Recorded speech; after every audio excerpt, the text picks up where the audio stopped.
Hello students, this is Dr. Kumar Jain, Government Law College, Assistant Professor. आज हम जो video next continue जो Hindu law के साथ कर रहे हैं वो है हिंदू सक्सेशन एक्ट 1956 की धारा 14. Let's continue with section 14 Hindu Succession Act 1956. Section 14, what does it say? How did it start? It starts with the property of a female Hindu. When we say it is the property of a female Hindu, it continues to be said to be her absolute property. यानी कि एक जो स्त्री है, नारी है, हिंदू नारी, उसकी जो संपत्ति है वह उसकी आंतरिकतः अपनी संपत्ति होगी. यदि उसकी अपनी संपत्ति होगी तो आगे वो क्या कहता है?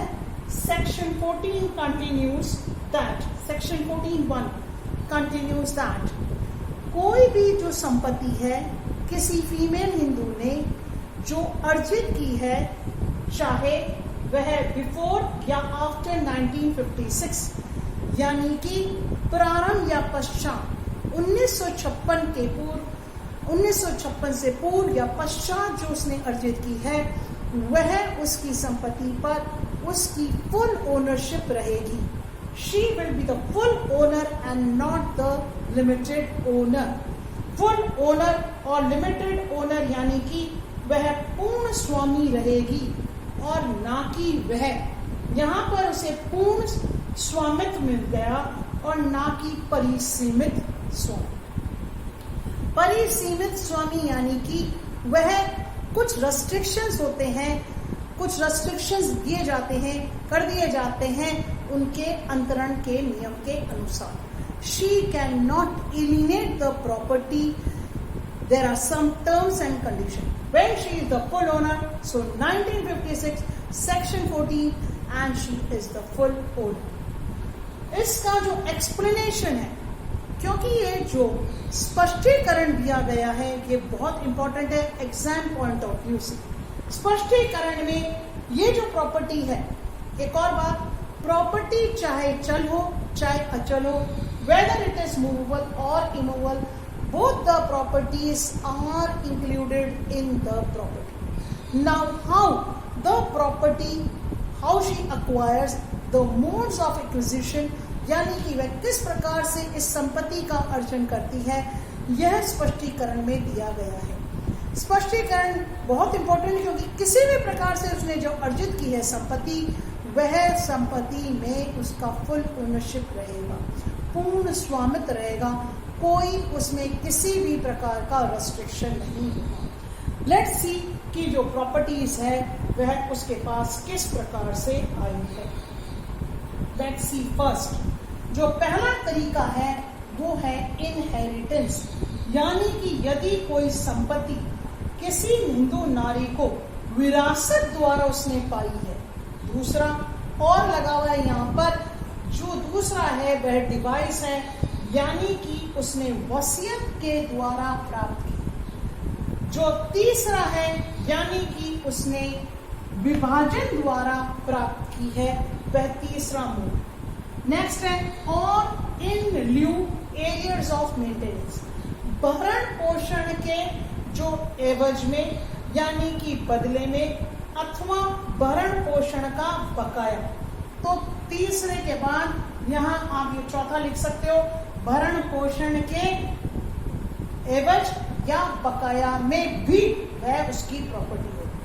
अब जो पांचवा है वह है गिफ्ट, यानी कि उसे गिफ्ट, अब इसमें टुकड़े देख लो, उसे बिफोर द मैरिज यानी कि विवाह से पूर्व या विवाह के समय, at the time of marriage या विवाह के पश्चात यानी कि आफ्टर द मैरिज, किसी रिलेटिव से, यानी भेंट या जो दान है वह किसी रिलेटिव से, नातेदार या किसी सगे संबंधी द्वारा यदि उसे गिफ्ट मिलती है तो वह भी प्रॉपर्टी कहलाएगी. आगे क्या जुड़ा हुआ है? और बाय हर ओन, ये छठा पॉइंट हो जाएगा. और बाय हर ओन स्किल, यानी कि बाय हर ओन स्किल, यानी कि उसके स्वयं के कौशल के द्वारा, और एक्सर्शन, एक्सर्शन यानी कि उसके परिश्रम के द्वारा, और परचेज, ये 8वां पॉइंट क्रय के द्वारा, और 9वां पॉइंट चिरभोग के द्वारा। ये जो प्रेस्क्रिप्शन है चिरभोग द्वारा, ये थोड़ा समझने की बात है। चिरभोग यानी कि काल तक, कई सालों से यदि वह संपत्ति का उपयोग कर रही है तब वह संपत्ति उसकी फुल ओनरशिप यानी कि प्रॉपर्टी में धारा 14 में इंक्लूड हो जाए। आगे ये और एक और बात कह रहा है, वो क्या, एंड ऑल्सो सच प्रॉपर्टी जो कि स्त्री धन में उसे मिली है। ये आपका 10th प्रकार का ये जो संपत्ति है, ये 10वीं प्रकार, और एनी अदर मैनर, और एनी अदर मैनर व्हाटसोएवर, एवं अन्य कोई तरीका। ये एक सेविंग क्लॉज है। ये 11 तरह की जब संपत्ति उसके पास आ जाती है तब वह संपत्ति स्पष्टीकरण में संपत्ति में इंक्लूडेड है और उस पर उसकी फुल ओनरशिप है। ऐसा सेक्शन 14 का 1 यानी कि उसके स्पष्टीकरण में दे रखा है।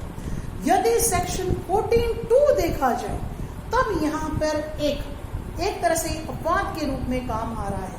कैसे कि 14(2) ये कहता है, 14(2) इसको यहाँ पे मैं यहाँ थोड़ा सा कोशिश करें कि 14(1) कंप्लीट हो गया। 14(2) ये कहता है कि किसी भी प्रकार से यदि, अधिनियम ये कह रहा है कि किसी भी प्रकार से यदि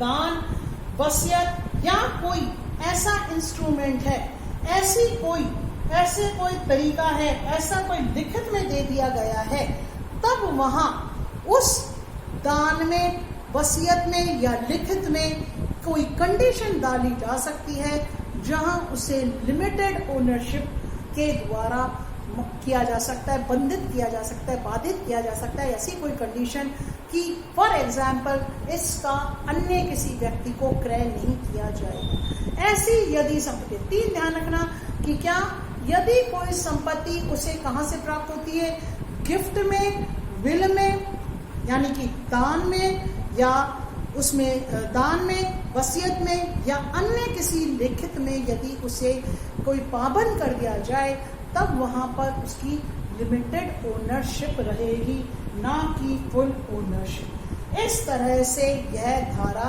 14 कंप्लीट हुई। अब धारा 14 के साथ धारा 15 और धारा 16 जुड़ी हुई है।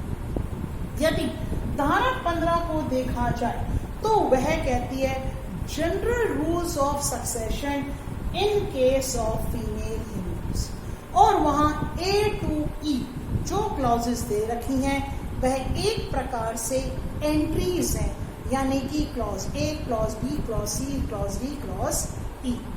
और इसके साथ धारा 16 जुड़ी हुई है जो कि ये कहती है कि यदि संपत्ति उसे पिता से या माता से प्राप्त हुई तो संपत्ति किसको जाएगी, यानी कि उत्तराधिकारी कौन होंगे, और यदि उसे संपत्ति अपने पति से या उसके ससुर से उसे प्राप्त हुए तो संपत्ति डिवॉल्व यानी कि किसको न्यायगत होगी। यह अगले वीडियो में आपको मैं समझाने की कोशिश करूंगी।